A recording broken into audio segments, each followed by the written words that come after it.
Labas, sveiki sugrįžę į mano kanalą. Tai šiandieninė istorija bus tikrai labai crazy ir ji bus apie kruizinį laivą.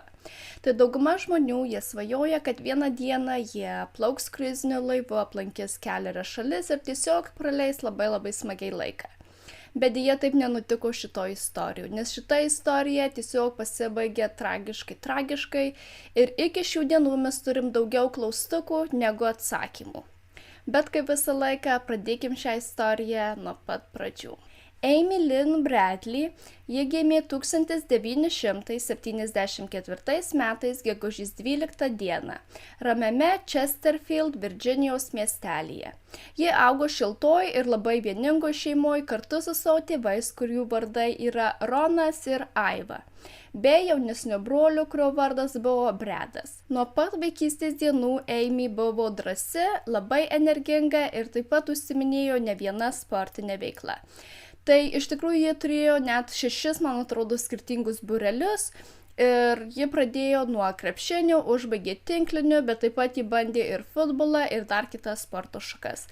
Bet jos mėgstamiausia sporto šaka visada išliko krepšinis. Amy ir jos brolio santykiai visada buvo geri. Pavyzdžiui, kaip kitose šeimose būna taip, kad ypač kai auga vaikai, tarkim sesė su broliu, o jie dažnai ginčiasi, barasi dėl visokiausių smulkių dalykų ir tiesiog nesutarė. Bet tai buvo visiška priešingybė šitoj šeimoje, nes teigiama, jog Amy ir Bredas, jie tiesiog buvo geriausi draugai. Jie visada sutarė, eidavo kartu kažkur tai pasivaikščiot ar žaist tos pačius žaidimus, jų netgi draugų ratas buvo panašus, kad vienu žodžiu jie tikrai buvo tie vaikai, kurie nuolatos rasdavo bendrą kalbą ir nuolatos leisdavo laiką kartu. Mokykloj Amy ji lankė Chesterfield mokyklą ir tenais tiek mokytojai, tiek kiti vaikai, kurie buvo apklausti kiek vėliau, ją prisimena, jog ji buvo labai ryžtinga, ji turėjo stiprų lyderės, tokią kaip ir stiprią lyderės šaknelę, jos charakteris buvo labai stiprus, ji buvo labai draugiška, lengvai mezgė ryšius su kitais ir tiesiog jos aistra buvo sportas. Tai krepšinį Amy pradėjo žaisti kažkur 8-9 metukų ir jai tiesiog labai šis sportas gerai sekėsi ir teigiama, kad ji buvo viena stipriausių žaidėjų visoj toj komandoj ir kad visi norėjo, kad jinai būtų jų komandoj. Pavyzdžiui, kai būdavo įvairios rungtynės ir jeigu mokykla kažkur keliaudavo, tarkim, žaisti su kita mokykla, Amy irgi važiuodavo visada kartu. Tuomet taip pat ją domino šokiai, plaukimas, tinklinis, beje plaukimas, ji kiek vėliau netgi tapo profesionale gelbėtoja, ji pabaigė visus tos kursus ir teigiama, kad ji buvo puikia plaukikė. Tai šitą dalyką irgi atsiminkit, nes tai bus galbūt šiek tiek susijęs su istorija ir su kai kuriom teorijom. Kai buvo apklausti, pavyzdžiui, Amy ar Bredo draugai, pažįstami, jie visi vienareikšmiškai teigė, jog ši šeima buvo tiesiog neįskiriami ir kad jie buvo labai šilti, labai draugiški vienas kitam, labai stipriai vieną kitą mylėjo. Tėvai niekada nepraleisdavo Amy varžybų, visuomet ten dalyvaudavo, visur ją nuveždavo į jos skirtingus tuos būrelius, kur jie tik tai užsimanydavo, taip pat ir su Bredu ir vienu žodžiu, jie tokie buvo labai šilti. Kiti atsiliepė, pavyzdžiui, kad jie visuomet ir valgydavo kartu ir tiesiog buvo labai atviri, kalbėdavo, pavyzdžiui, tiek Amy grįžta iš mokyklos, pasakoja, kas įvyko mokykloje, tiek Bredas pasakoja savo tėvam įvairius dalykus. Ir tiesiog atrodė, kad jų šeima buvo labai tokia šilta ir gera, ir gerai sutarinti, ir kiti netgi asmenys, ypač ir dokumentikoj. Kai kurios merginos teigia, kad net paauglystės metu jos pavydėjo Amy jų tėvų, nes jie tiesiog buvo atrodo labai geri. Ir Amy, ji labai dažnai kalbėdavo su savo tėvais ir sakydavo tiesiog jiem įvairiausius dalykus. Vienintelis dalykas, kurį galbūt jinai slėpė ir pranešė savo tėvam tiek kiek vėliau gyvenime, tai buvo jos seksualiniai potraukiai. Nes pasak kitų teigiama, jog Amy ji buvo lesbietė, bet jeigu klausytum labiau iš brolio pusės arba tėvų pusės, jie sako, kad ji buvo biseksuali. Nes savo paauglystės laikotarpiu taip, Amy susitikinėjo ir su vaikinais, bet taip pat yra ir įrašų, kada jie susitikinėjo ir su merginomis taip pat, bet tuos santykius labiau kaip ir slėpė. Ir iš tikrųjų vienus iš tų santykių Amy tėtis, Ronald, jis sužinojo, jis netgi parašė 3 puslapių tokį kaip ir laišką tai kitai merginai Amy ir vienu žodžiu išdėstė ten savo mintis, kad jis nepalaiko tų santykių ir kad išvis nesupranta, kodėl Amy pasirinko tokius santykius ir kad vienu žodžiu geriau, jog Amy susitikinėtų su vaikinais negu su merginom. Žinoma, Amy tai nepatiko ir jinai visais būdais vis tiek stengėsi kaip ir paaiškinti savo tėvams, kad jinai nėra taip, kad jinai pati pasirinko būti lesbietė, bet kad jinai tiesiog negali nieko pakeisti. Ir vienu žodžiu, kad taip yra ir jinai nieko negali pakeisti. Atminkit, tai buvo dar senesni laikai, čia aš dabar kalbu kažkur apie 1990-92 metus, tai tuo laikotarpiu tai nebuvo kažkoks labai priimtas dalykas, kad tu dabar susitikinėsi su mergina. Kiek vėliau buvo netgi rasti tokie kaip ir laiškai, tiek Amy, tiek jos tos tariamos merginos, kai ji buvo paauglystės metu, kad jos abi susitikinėjo, bet jos taip pat abi turėjo ir savo atskirus kaip ir vaikinus, ir jų buvo tokia kaip ir priedanga, kad taip jos susitikinėjo viešai su vaikinais, bet paslapčiom jos abi susitikinėja. Tai manoma, jog Amy per visą savo gyvenimą turėjo kažkur 2 merginas, tai viena pirmųjų buvo Kat, o kiek vėliau kitos merginos buvo vardas Molly. Po mokyklos Amy įstojo į prestižinį Longwood universitetą ir ten ji pradėjo mokinti sporto ir žmogaus sveikatos. Kai buvo apklausti dėstytojai, jie irgi vienareikšmiškai teigė lygiai tuos pačius dalykus, ką ir Amy draugai, ką ir Amy praeiti mokytojai, kad visi atsiliepė apie ją tiesiog labai šiltai, labai gerai. Sakė, jog su ja niekada neturėjo jokių problemų, ji buvo labai protinga, labai sportiška, bet labai ryški, drąsi, niekada nebijojo pasakyti savo nuomonės ir tiesiog visada išsiskirdavo iš minios. Tai ji universitetą pabaigė kažkur 96 metais ir keliarius metus ji pagyveno vis dar su savo tėvais ir tuomet nusprendė, kad jai jau reikia įsikraustyti, tai ką ji ir padaro. Ir iš tikrųjų prieš tą kruizinio laivo kelionę ji išsikrausto iš tėvų namų. Jie nusiperka šunį, apie kurį jinai svajojo visą savo gyvenimą. Jie susitaiko su savo buvusia mergina, nes buvo taip, kaip jau minėjau prieš tai, jog Amy ji turėjo 2 merginas. Tai vieną merginą jinai turėjo, kai buvo paauglystės dienom ir kiek vėliau antrą turėjo jau kiek vėliau paaugus. Bet Amy, nežinau kaip čia dabar įsireikšti, bet Amy ji buvo tokia kaip ir vakarėlių mergina, juk jai labai patiko linksmintis ir vieną iš tų vakarėlių metu ji pabučiavo dar kitą merginą. Ir tuomet ji pasakė savo tai dabartiniai merginai, kad jie pabučiavo tą kitą merginą vakarėlių metu ir dėl to jų santykiai nutrūko. Bet Amy su ta mergina Molly, ji tiesiog negalėjo jos pamiršti, ji nuolatos įrašė įvairius laiškus, atsiprašymo laiškus ir tiesiog teigė, kad jom reikia pabandyti dar kartelį. Ji papasakojo Amy savo tai buvusiai merginai, kad ji dabar išsikrausto iš tėvų namų ir kad prasidės jos tas naujas gyvenimo etapas ir kad jom reikia susitaikyti. Ji netgi išsiuntė tokį kaip ir butelį ir tam butelį buvo laiškas ir tas laiškas irgi buvo paskaitytas dokumentikos metu ir ten buvo toksai kaip ir meilės laiškas nuo Amy, tai merginai, jog jie labai ją myli ir jie jos atsiprašo ir nori galiausiai būti kartu. Ir kiek vėliau Amy pavyko ir šios 2 merginos, tiek Amy, tiek Molly, jos susitaiko ir prieš pat kruizinę kelionę, teigiama kažkur kelios dienos prieš tą kelionę, tiek Amy, tiek ta mergina Molly, jos kaip ir praleidžia kelias naktis kartu Amy tuose namuose naujuose. Ir visi ženklai rodė, kad Amy buvo labai laiminga ir jinai tiesiog buvo 9 dangui, kad ji susitaikė su ta mergina, kurią ji tariamai myli. Ji nusipirko šunį, ji įsikraustė į tuos atskirus namus. Ji taip pat susirado darbą ir tą darbą ji turėjo pradėti dirbti po kruizinio laivo, kai jau grįž iš tos visos kelionės. Ir kad atrodė visi ženklai laukia jos tik tai pozityvus po tos kelionės. Pakalbėkim dabar apie pačią kruizinę kelionę. Tai iš tikrųjų Amy tėvai, tiek Aiva, tiek Ronaldas, jie kaip ir laimėjo tą kelionę, nes tai buvo darbo kaip ir kelionė ir kadangi jie turėjo labai gerus darbus, tiesiog buvo padovanota ta kelionė, tiesiog kaip atsilyginimas savo geriem kaip ir kolegom. Ir Ronaldas jis galėjo pasiimti vieną žmogų, su kuriuo jis norėtų keliauti kartu. Tai žinoma, Ronaldas pasiėmė savo žmoną Aivą.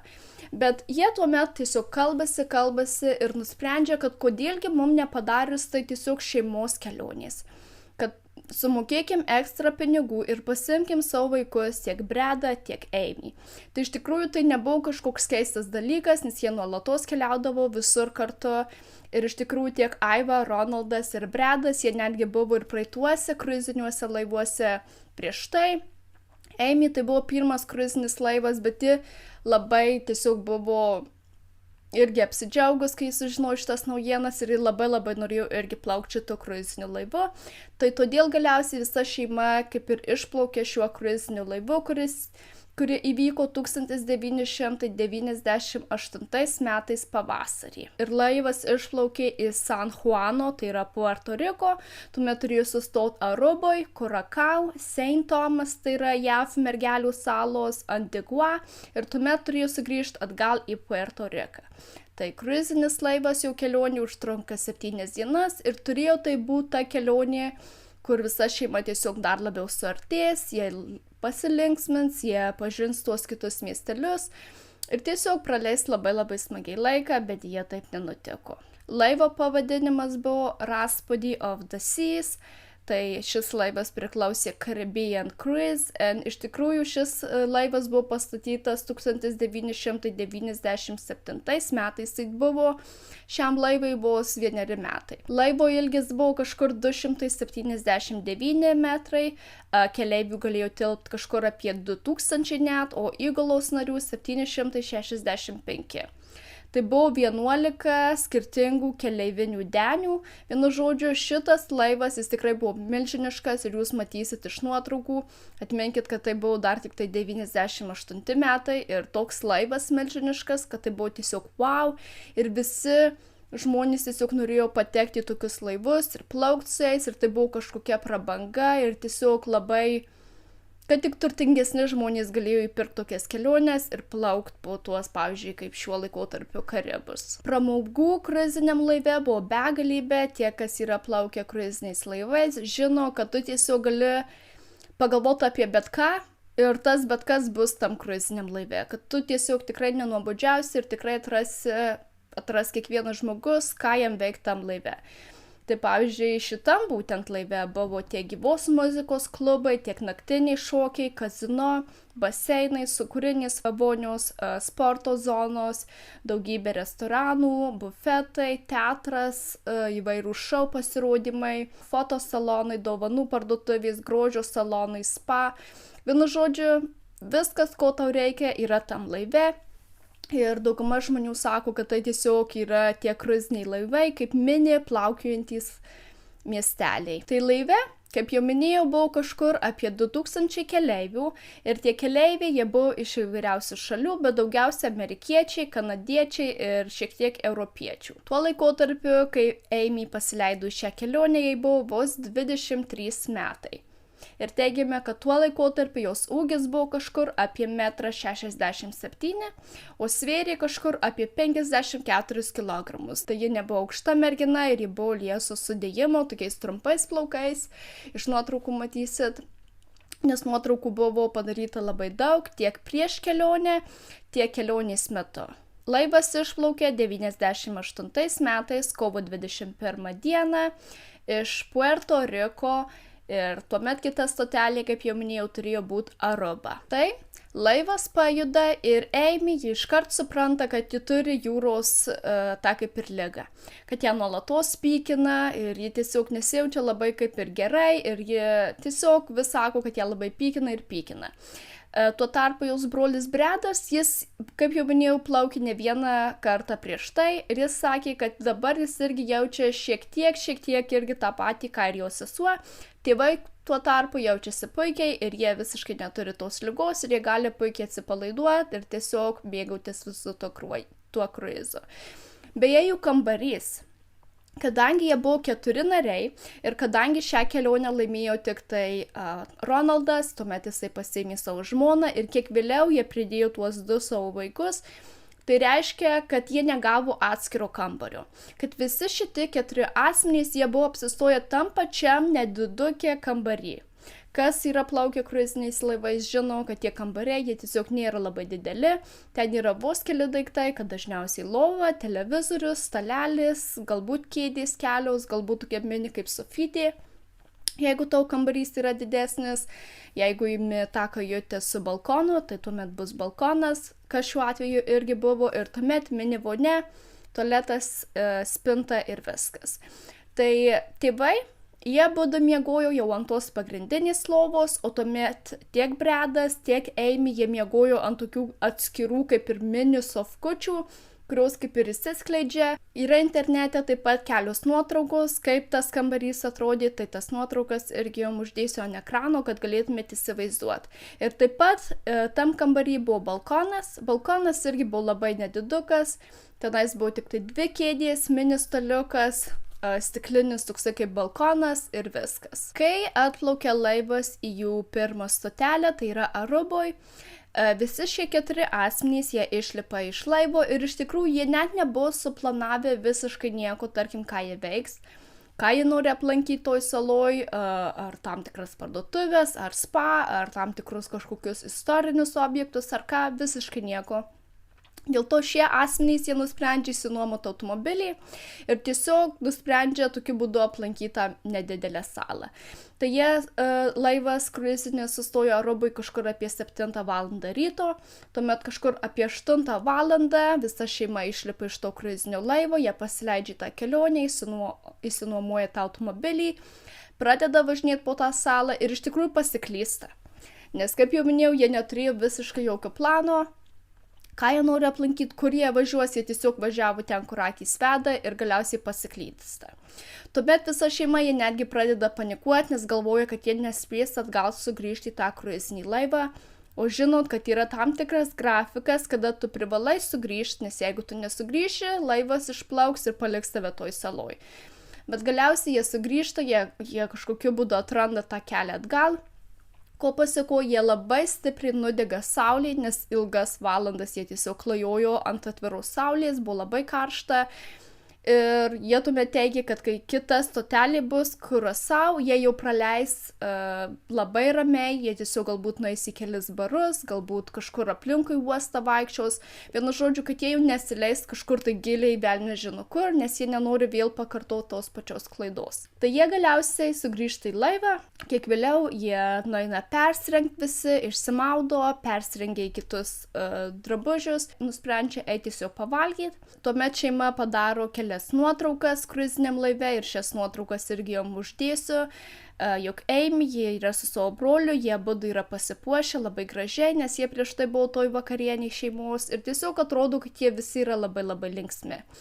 Beje, prieš tai Amy, jie buvo nusipirkus kelis atvirukus ir kai jis sustojo Aruboj, jie išsiuntė tuos atvirukus savo draugėm ir jie teigia, kad ji labai yra linksma, ji praleidžia labai smagiai laiką ir ji nekantrauja, kada jinai galės sugrįžti atgal į tuos namus ir kada ji galės parodyti tas nuotraukas. Nes ji iš tikrųjų nusipirko fotoaparatą, ji nusipirko daugybę tų juostų, kad ji galėtų daugybę dalykų tiesiog nufotkint, tuo tarpu jai patiko fotkint visokius, kai saulė tarkim kyla, kai saulė leidžiasi, uostus, miestelio įvairius dalykus, viską fotkint pačiam tam kruiziniam laive. Vienu žodžiu, kad ji tikrai buvo pasiruošus šiai kelioniai. Po vakarienės visa šeima dar kartelį sugrįžta atgal jau į savo tą kajutę, jau dabar persirengia kitais rūbais, ne tokiais oficialiais. Ir tuomet visi patraukia į tokią kaip ir diskoteką, linksminti, šokti ir tiesiog praleis smagiai naktį. Tai visi šoka, jie linksminasi, yra ir nuotraukos užfiksuotos, kai ir Amy šoka ir jie irgi linksminasi, jos brolis Bredas iššoka su kitom merginom ir tiesiog linksminasi. Kiek vėliau Aiva ir Ronald, jie nusprendžia, kad jau gana, kad jiem jau reikia sugrįžti į kajutę ir jie sugrįžta į kajutę, tiksliai nėra žinoma kada, bet galbūt apie 12-1 valandą nakties. Tai tam kaip ir klube lieka tik tai Bredas ir Amy.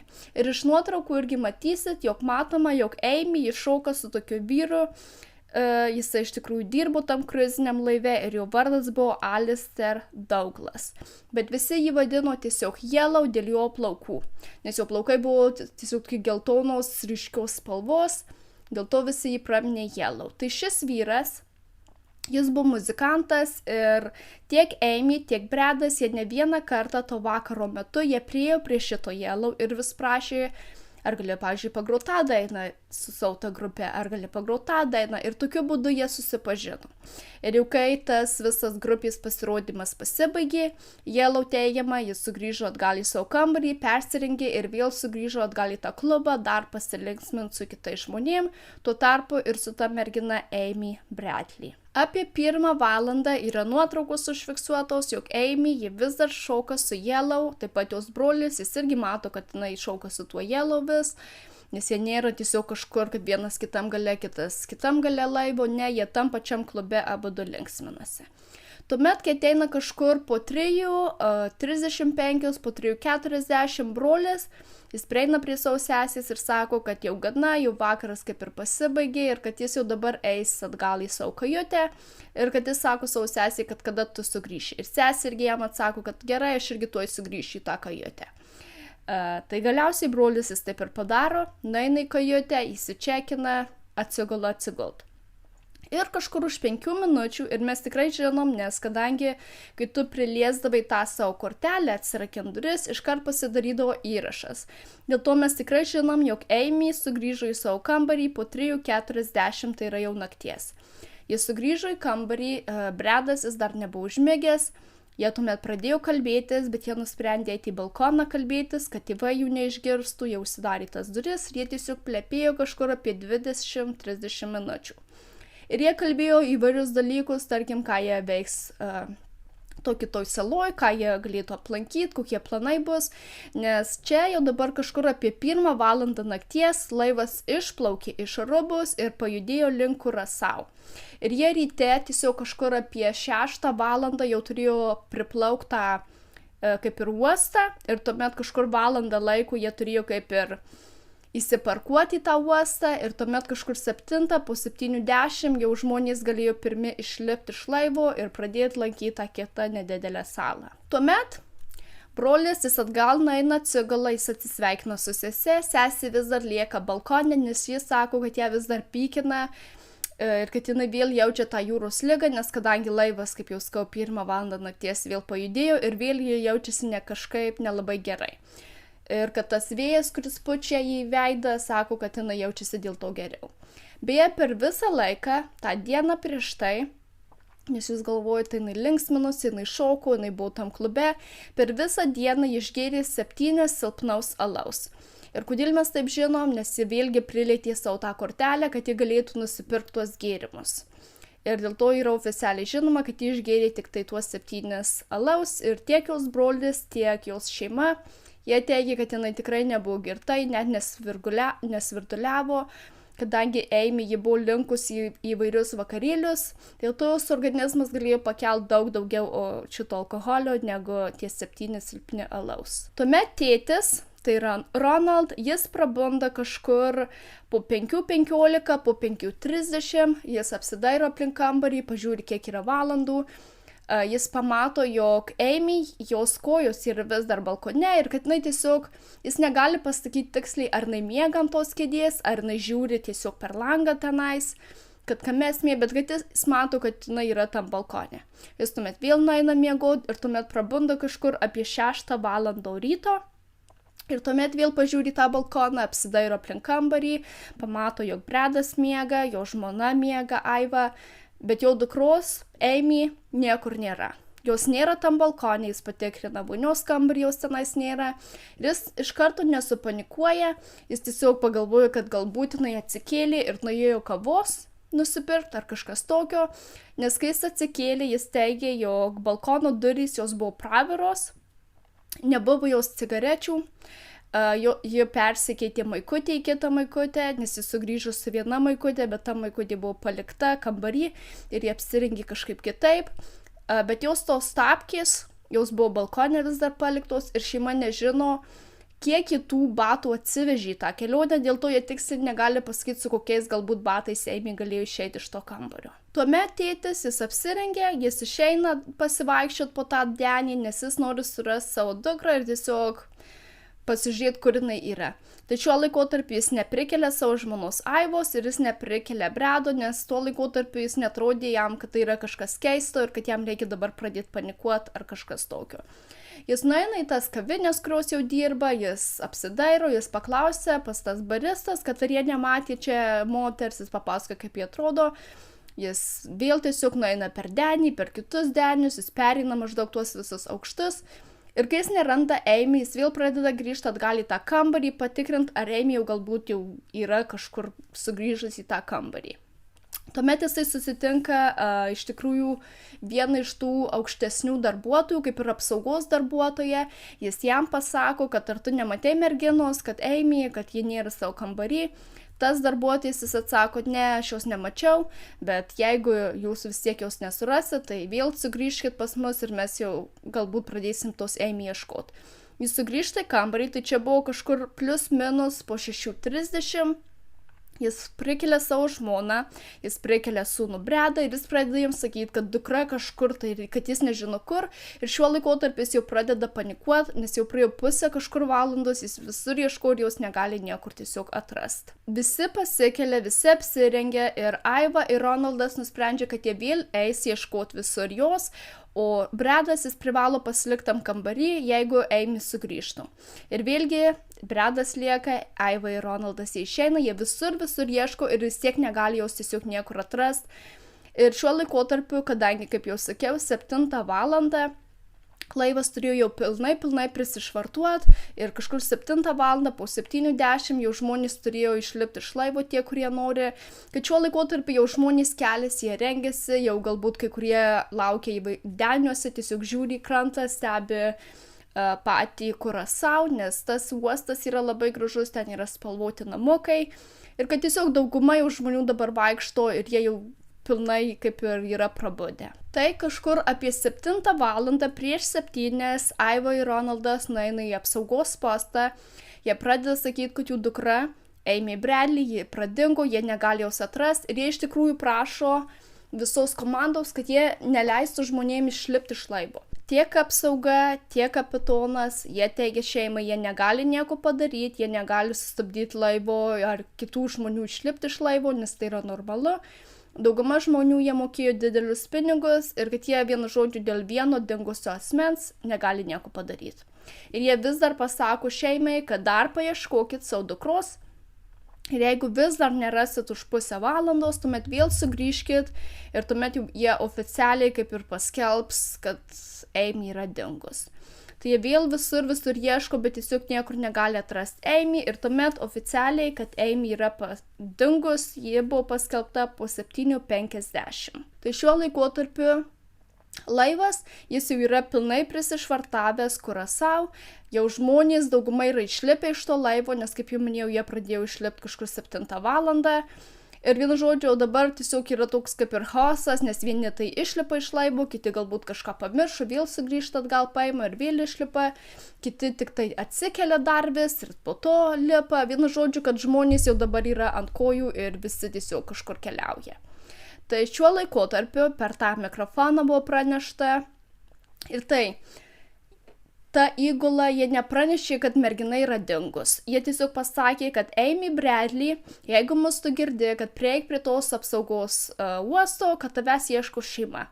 Viskas. Tai visa šeima Amy, jie žinoma, žiauriai panikuoja, nes jie iškart pradeda sakyti, kad jų dukra, kad nėra joks šansas, kad ji iškrito kažkaip netyčia už borto, kad tiesiog nėra tam galimybės.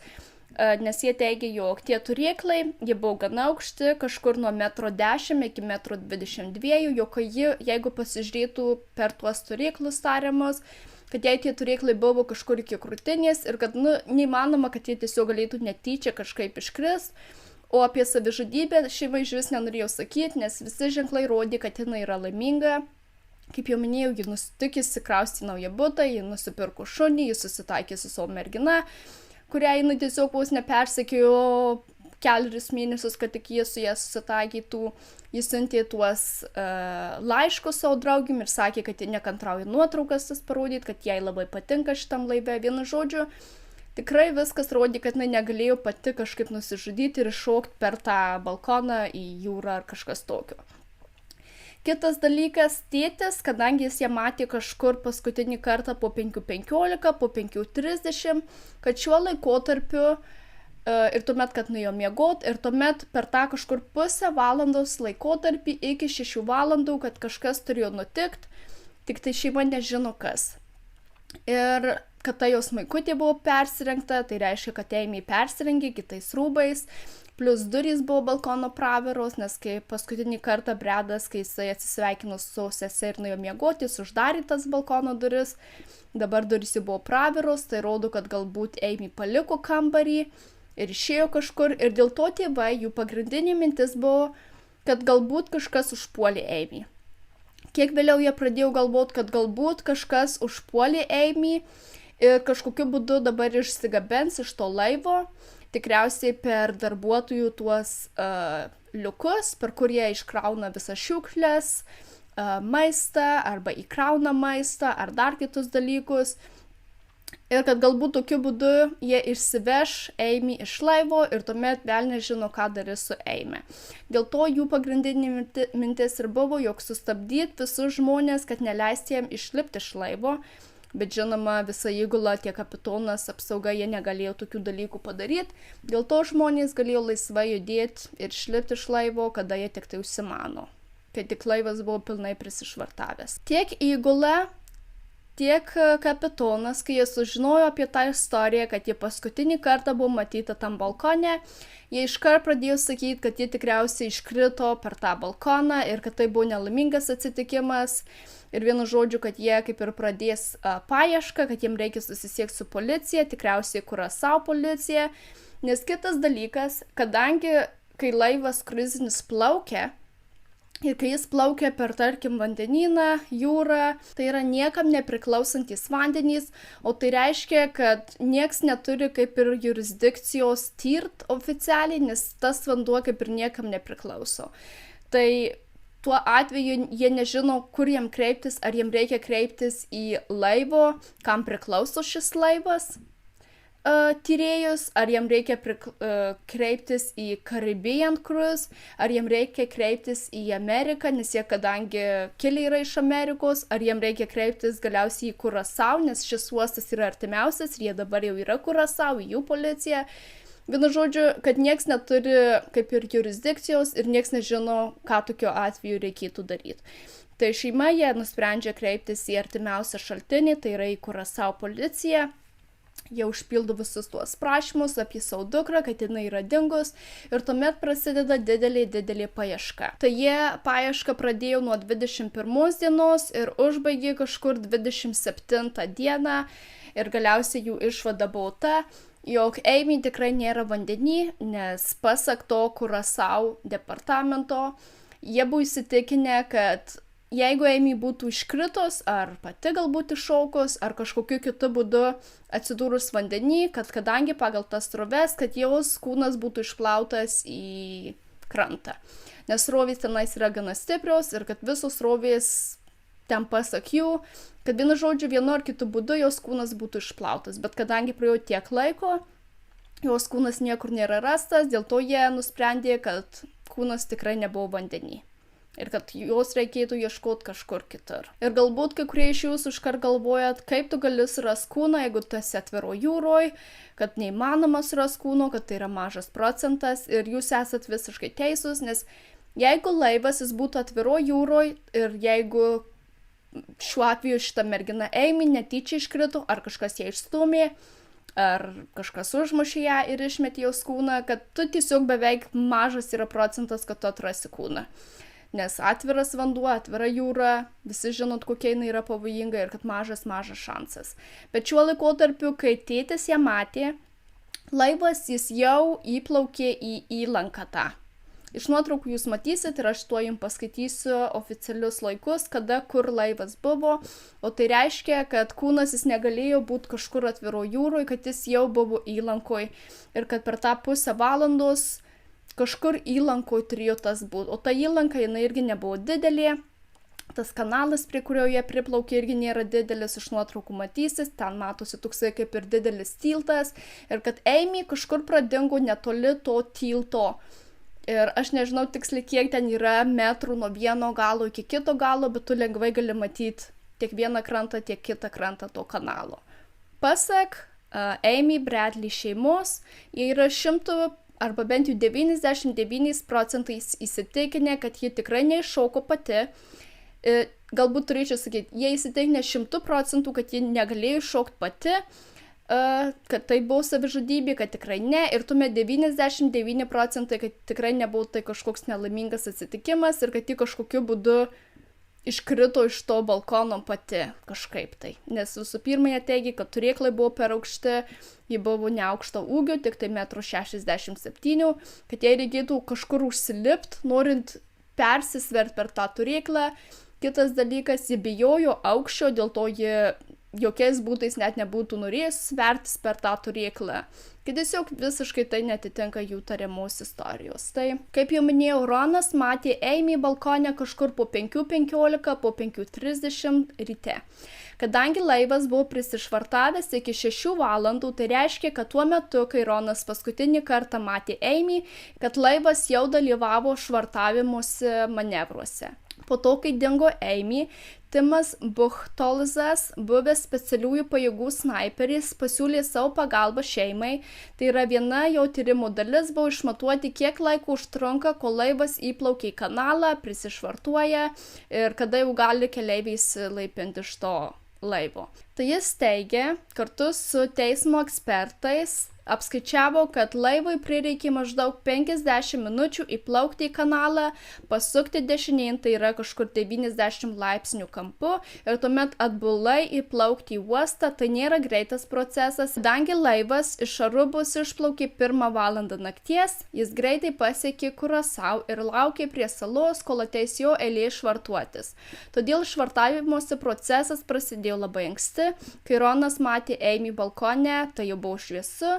Ir kai laivas pasiekė viršutinį denį, tai buvo 6 valanda laiko, kai jis jau buvo pilnai prisišvartavęs. Ir čia iš nuotraukos matysi tiek A, B, C, D ir E raidės.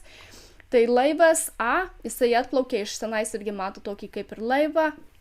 Tai jisai atplaukė iš šitos vietos nuo A ir tuomet po lėto pradeda plaukti tuo siauru kanalėliu, kol galiausiai pasiekia E raidę, ir kai jau pasiekia E raidę, kai jau viskas yra patvirtinama, tuomet, kur ta raidė yra E, žmonės išlipa iš laivo ir tuomet pradeda tyrinėti tą visą salą ir pasuka į skirtingas pusės.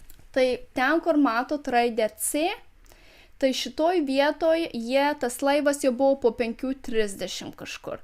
Tai manoma, kad šitoj vietoj Amy turėjo kažkur kaip ir pradingt maždaug, o čia yra būtent tas tiltas, irgi iš nuotraukų matysit. Ir nes kadangi tėtis ją matė kažkur po 5:15, po 5:30, tai reiškia, kad laivas buvo būtent šitoj vietovėj, šitam nedideliam kanale. Tai jinai turėjo iškrist, jeigu netyčia jinai iškrito šitoj vietoj kažkur. Dėl to pats tyrimas ir prasidėjo iš pradžių šitoj vietoj, bet kiek vėliau jis perėjo netgi dar toliau ir kiek vėliau netgi perėjo ir į atvirus jau vandenis, nes buvo norima ir tenais patikrint, bet tiesiog jos kūno nebuvo rast niekur. Manoma, bent jau pasak Amy šeimos, kad galimas yra scenarijus, kad Amy ji buvo tam balkone, galbūt net buvo užsnuduriavus ant tos kėdės tam balkone, nes, kaip jau sakiau, jis sakė, kad ji jaučia tą jūros ligą ir kai ji žiūri ir kvėpuoja tuo gryno oro, kad ji jaučiasi daug geriau. Tuomet galbūt, kai pradėjo švist, Amy ir kai buvo jau pradėtos matyti miesto šviesos, Amy pabudo, tuomet nusprendė, kad ji galbūt eis nusipirkti kavos, dėl to ji persirengė, išėjo iš kambario, paliko tas duris praviras, būtent balkono, išėjo nusipirkti kavos ir galbūt tuomet kažkas Amy nutiko ir nieks nežino kas. Ta paieška, kuri buvo pradėta, tai buvo didžiausia paieška per visą Kurasau istoriją. kad tiesiog visi jos ieškojo. Tai buvo 3 sraigtasparniai, Britų karo laivas, žemai skraidantis radarų lėktuvas, buvo pasitelkta daugybė krovininių laivų, vilkikų, žvejybos laivų, narų ir tiesiog visi tikrino labai kruopščiai uostą, jūrą ir pakrantę, bet niekur Amy kūno nebuvo atrasta. Taip pat tą rytą buvo pradėta tikrinti visos kajutės ir manoma tai užtruko kažkur apie kelias valandas. Tai yra, kad darbuotojai, kadangi tos kajutės yra valomos kiekvieną dieną, juk darbuotojai jie turėjo tam tikras kajutės ir jie turėjo patikrinti tas kajutės ir pasižiūrėti, ar galbūt kažkurioj iš keleivių kajučių yra Amy. Jie patikrino visas kajutės, Amy niekur nebuvo nei ženklo. Taip pat jie patikrino darbuotojų patalpas, Amy irgi nebuvo nei ženklų ir galiausiai apsaugos tas vadovas, jis priėjo prie šeimos ir pasakė, jog Amy nėra šitam laive, jog visas laivas jis buvo patikrintas nuo A iki Z, Amy tikrai nėra šitam laive ir jie pasiūlė, kad galbūt Amy išlipo iš laivo tą 7 valandą, kai ir kiti keleiviai galėjo jau laisvai judėti. Dėl to, ką tėvai padaro su sūnum, jie išlipa iš laivo ir jie pradeda vaikštinėti po Kurasau, jie vėlgi kalbasi su policija ir jie bando išsiaiškinti, kur galbūt Amy galėtų būti. Jie nemanė, kad Amy pati savo norų išlipa iš laivo, jie tiesiog klausinėjo kitų žmonių, rodė Amy nuotraukas ir tikėjosi, kad galbūt kažkas pamatė Amy ir galbūt žino, kur yra Amy. Tuomet jie nusprendė išsinuomoti tenais viešbutį ir visą tą dieną ir dar kitą dieną ieškoti Amy, eiti į įvairius barus, į maždaug įtartinas vietas, kur galbūt Amy galėtų būti laikoma. Jiems tuo laikotarpiu padėjo Kurasau policija ir jie irgi tikrino tą salą ir tikrino tas įvairias vietas, kur buvo manoma, jog buvo užsiiminėjama, pavyzdžiui, nelegalia prostitucija. Tuomet laivas jisai išplaukė. Jis palieka visą šitą šeimą, nes žinoma, niekas jų tikrai nelaukė ir jie tiesiog visi tie keleiviai toliau linksminasi ir plaukia į kitą tą St. Thomas, jau dabar salą. Kai tėvai jau aptikrino, manoma, visą šitą salą, jie suprato, kad jiem vėlgi reikia sugrįžti atgal į tą laivą, įsikviesti jau šiuo atveju FTB ir juk FTB pradėtų tikrinti dar kartelį tą laivą, nes jie nepasitikėjo tą visą įgulą ir jie manė, kad galbūt kažkas yra susijęs tenais, galbūt kažkokie nešvarūs darbuotojai tenais dirbo ar dar kažką, kad kažkas turėjo, jeigu nelegaliai ją išvežti, tai turėjo įgula tikrai būti į tai įsivėlus, nes jie buvo įsitikinę, kad Amy tikriausiai buvo išgabenta iš šio laivo per krovininius vartus. Dėl to šeima, jie nusiperka bilietus ir tuomet vėl nuskrenda į kitą laivo sustojimo aikštelę ir kai laivas tenais atvyksta, jie vėl prisišvartuoja ir vėl įlipa į laivą. Šiuo laikotarpiu jie vėl kalbasi su laivu tiek kapitonu, tiek visa ta apsauga. Laive jau yra ir laivo tie advokatai, kurie kalbasi su šeima ir iš tikrųjų bent jau pasak tėvų Amy, tiek Aivos, tiek Ronaldo, jie nebuvo tą įgulą laimingi, kad jie vėl sugrįžo į šitą laivą ir vėl pradėjo užduoti daugybę klausimų. Ir vienu žodžiu, jie vis kartojo, kad tikriausiai Amy iškrito ir kad jos laive tikrai nėra. Ir vienu žodžiu, palikit mus ramybėj. Bet žinoma, ši šeima nepaliko jų ramybėj ir jie pradėjo klausti, kad ar gali FTB agentai ateiti į šį laivą ir pradėti savo tyrimą, nes vis dėlto tai buvo paskutinė vieta, kur ši mergina buvo matyta gyva. Galiausiai jie sutiko, keli FTB agentai, jie įsišvartavo irgi šitą laivą, jie įlipo ir pradėjo visus savo tuos tyrimus. Jie pradėjo pirmiausia nuo Amy Bradley kambario, kaip jau sakiau, jie visi 4 gyveno tam pačiam kambarį, jie pradėjo jį tikrinti, bet esmė tame, jau kambarys jis buvo labai švariai išvalytas. Ir tyrėjai teigiama, jie bandė atrasti tiek piršto antspaudus, bent jau pačios Amy, kad jie nieko negalėjo atrasti. Jie netgi tikrino tą visą balkoną, tą staliuką, kėdes, tenais bandė atrasti Amy, pavyzdžiui, piršto antspaudų, nes tikrai jinai buvo tam balkone, ar bent jau to sūnaus Bredo piršto antspaudų, bet jie nieko negalėjo tiesiog visiškai rasti, nes viskas buvo išvalyta labai gerai. Jie tikrino tą stiklą, bandė ten atrast piršto antspaudus, kurie galbūt indikuotų, kad jinai tikrai iškrito per tenais, ar bent jau svėrėsi ant to turėklo, ar dar kažką. irgi ne.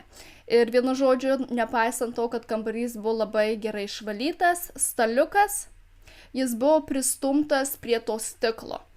Ir manoma, kad šį staliuką pristūmė pati tie, kas valė kambarį, arba kažkas kitas, kas buvo atėjęs į tą kambarį, nes kai Bredas, Aiva ar Ronaldas, kai jie paliko tą laivą ir kai jie atsikėlė tą rytą, tas staliukas jis tenais net nebuvo. Nes kai jie davė pirminius savo parodymus Kurasau policijai, jie buvo visi išskirti ir jų visų klausė apie baldus tam pačiam kambarį, kad kaip jie buvo išdėstyti, kur kinų lovos buvo ir panašiai, ir kad jie turėjo nupiešti tuos eskizus. Ir jie visi, nepaisant to, kad jie buvo atskirti, jie visi nupiešė, kad tas staliukas jis nebuvo pristumtas prie tų turėklų ir kad jis tiesiog buvo kampe, kuris visą laiką ir būdavo, ir kad tos kėdės buvo dvi kampe, ir kad tu tiesiog taip atsiremi ir gali matyti tą atvirą jūrą ir grožėtis visu tuo vaizdu. Bet kažkas tiesiog pristūmė tą staliuką, jog atrodytų, kad Amy galbūt užlipa ant to staliuko ir tuomet iššauka per tą turėklą, ar dar kažkas tokio. Bet nepaisant to, kad visas tas kambarys buvo kruopščiai išvalytas, tos šeimos keli asmeniniai daiktai, kurie buvo palikti atsitiktinai tam kambarį, nes jie žinoma skubėjo, jie norėjo kuo greičiau išlipti iš to laivo, jie nenorėjo dėtis dar tų visų lagaminų, nes tai nebuvo jų pirmenybė,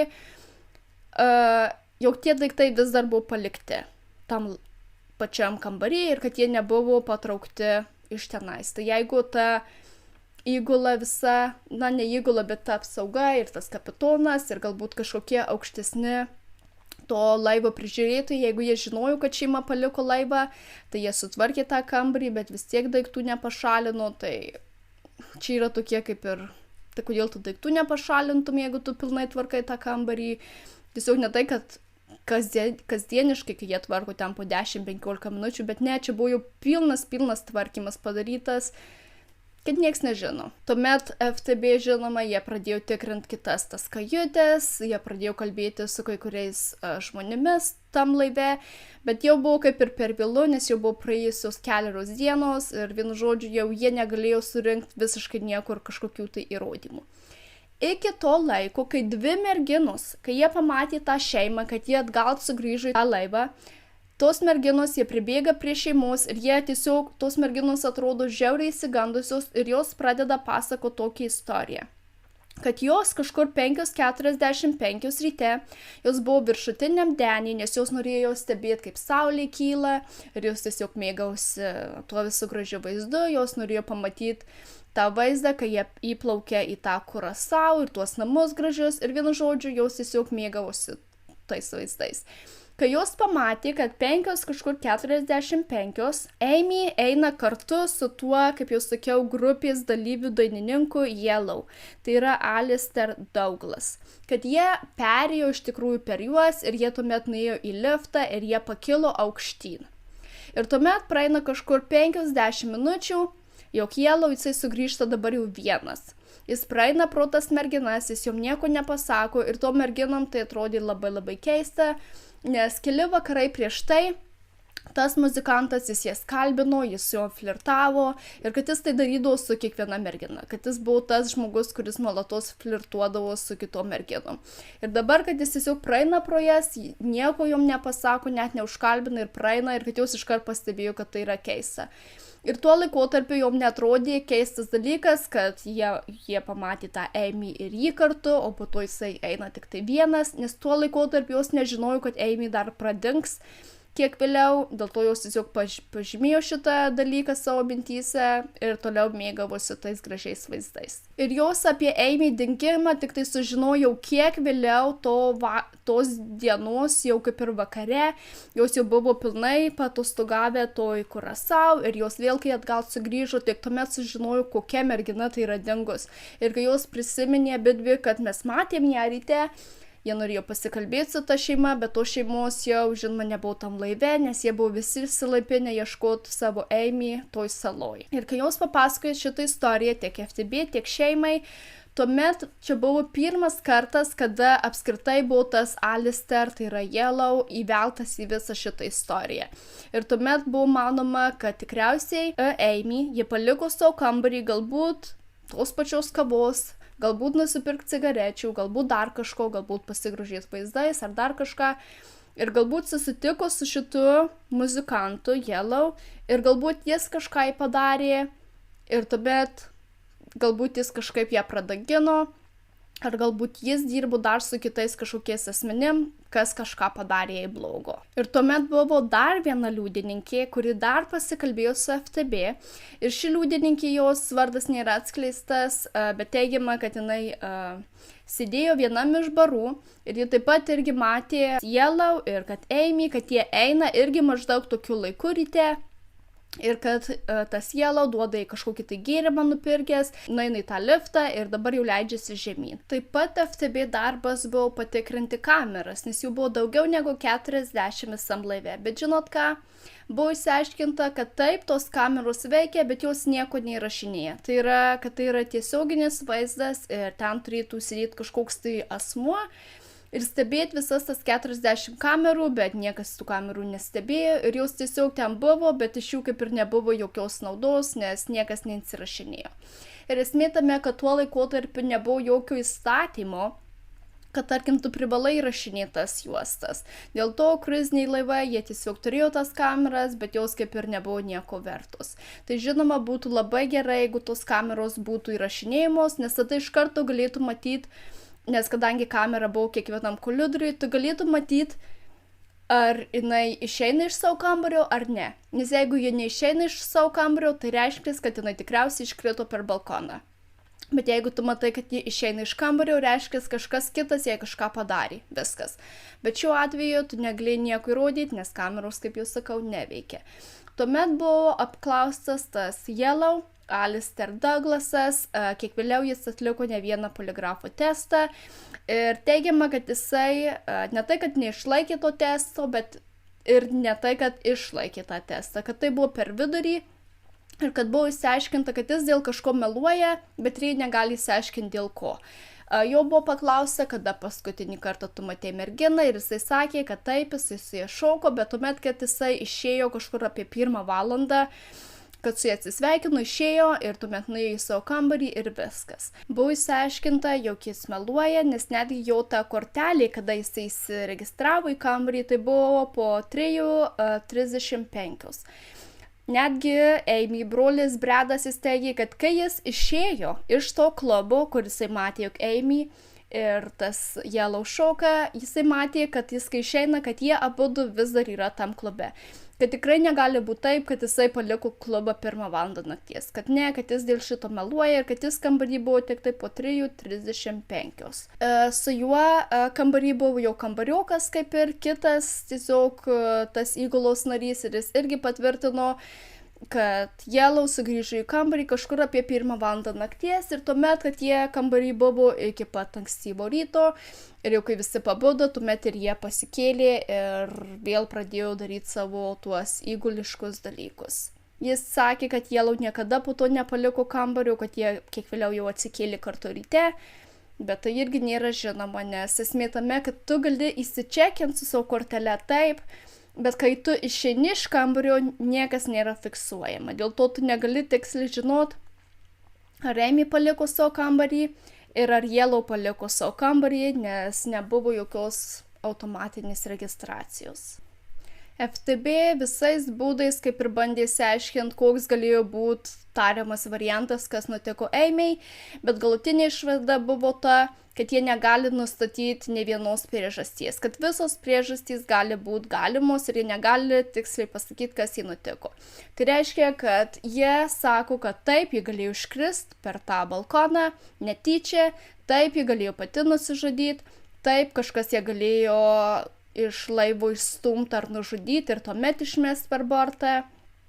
Taip, kažkas galėjo ją pagrobti ir galbūt parduoti kaip prekybą žmonėms. Taip, kažkas dar galėjo jai kito nutikti ir kad vienu žodžiu visos galimybės yra atviros, nes jie negali padaryti jokios kažkokios galimos išvados.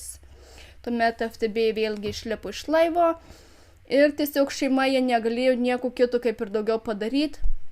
Kaip tik jie vėlgi išlipo iš laivo ir tuomet nusprendė, kad jau prieš paskutinę tą stotelę, kada jau jie vėl turėjo sugrįžti į Puerto Riko, kad jie skris lėktuvu geriau į tą į tuos savo namus ir kad tuomet iš savo namų jau kreipsis vėl į policiją, vėl atidarys dar kitą kaip ir tyrimą ir tuomet pradės jau iš savo namų ieškoti kažkokios tai teisybės su policijos pagalba. Ką jie ir padarė, jie sugrįžta į namus, jie kreipėsi į policiją, vėl FTB buvo visai įvelta, bet vėlgi visi tie tarptautiniai vandenys ir kas turi tirti, tiesiog buvo kažkoks didelis balaganas. Šeima vėlgi susisiekė su Kurasao policija, tiek jau dabar Amerikos policija susisiekė su Kurasao policija ir jie bendradarbiavo ir vėlgi buvo vėl tikrinama ta sala. Ir taip pat buvo tenais netgi tariamų žmonių, kurie teigia, kad jie matė tą merginą toj saloj. Apie juos mes irgi taip pat pakalbėsim, bet galiausiai tai nedavė jokių pilnų kažkokių tai rezultatų. Tai pirmiausia apie vyrą, kuris teigiama tais pačiais metais, tą pačią dieną, tai yra kovo 23 dieną rytą. Tai buvo taksi vairuotojas ir tas taksi vairuotojas, jo darbas buvo tai, kad kai kruiziniai laivai priplaukė, kai žmonės išlipa iš tų laivų, dauguma žmonių jie tiesiog tingi vaikščiot po tas salas ir jie kreipiasi į taksistus ir tuomet taksistas juos nuveža į tam tikras vietas, kurios yra labiausiai lankomos. Tai jo buvo būtent toks darbas. Ir jis teigia, kad kažkur tą dieną ryte, kad prie jo prieina tokia kažkokia tai mergina. Ir kad ta mergina, jie atrodo kaip ir išsigandus, pasimetus, ir jie pradeda klausinėti to taksi vairuotojo, kur yra telefonas, jei reikia kažkam paskambinti, kur yra telefonas. Tas vyras taksi, jis parodo pirštu, kur yra tas telefonas, kur, žinot, tie stovintys telefonai. Bet tuomet, juk ši mergina, jie apsisuka ir neina į tą pusę, kur yra telefonas, bet tiesiog nueina į visiškai kitą pusę, kas buvo labai keista. Ir tiek. Ir tuomet teigia, kai šis vyras sužinojo apie tos moters dingimą, kai jis pamatė tą skrajutę, jis suprato, kad tai buvo Amy Bradley. Jis teigia, jis atsimena jos akis ir jisai kreipėsi į policiją ir pasakė apie visą tą kažkokį keistą nesusipratimą su ta mergina. Ir jisai kaip ir įrodė, kad ta mergina tikriausiai buvo toj saloj išlipus, ji buvo viena, be kažkokių kitų palydovų. Bet kad ji tiesiog elgėsi keistai, blaškėsi ir ieškojo to tariamo telefono. Ir jisai netgi pasiūlė policijai, tuo laikotarpiu Kurasao policijai, kur tos merginos ieškot. Jis pasiūlė 3 skirtingus tokius kaip ir barus, kuriuose irgi buvo fiksuota, jog ten yra kaip ir nelegali prostitucija vykdoma, galbūt kažkas susijęs su narkotikais ar kažkas tokio, kad tai nebuvo pilna kažkokia legali veikla, visi žinojo apie tas vietas, bet nieks nieko nedarė ir įsileido tom veiklom kaip ir klausytis ir vystytis, kuo puikiausiai.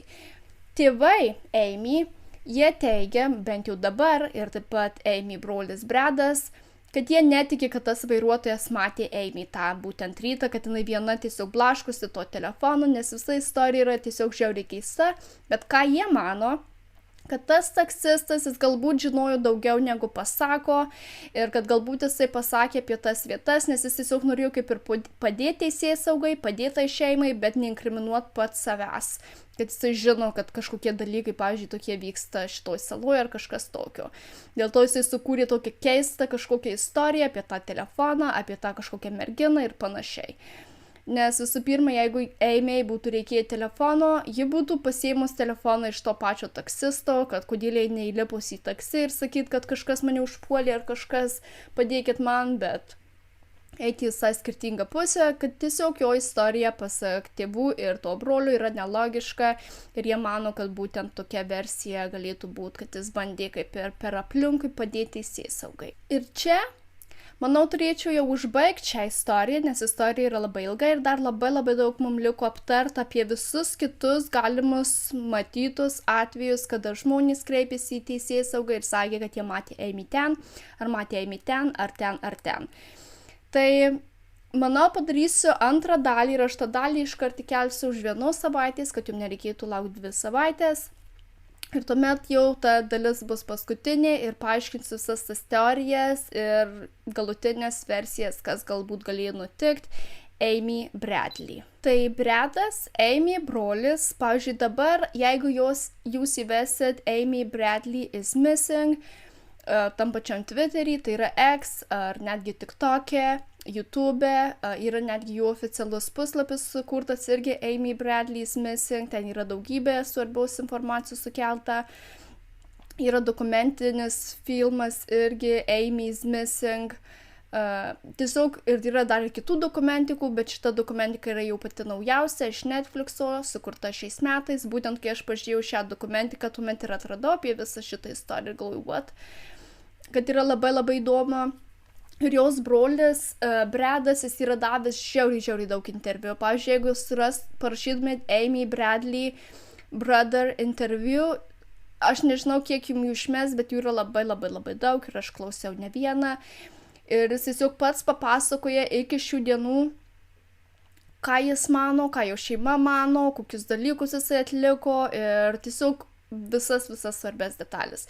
Tai kas norėsit sužinoti apie šią istoriją dar daugiau, gali tiesiog įrašyti į tą patį YouTube ir sužinoti dar daugiau ir sužinoti netgi kaip jos šeima kalba ir kokios jų nuomonės yra dabar.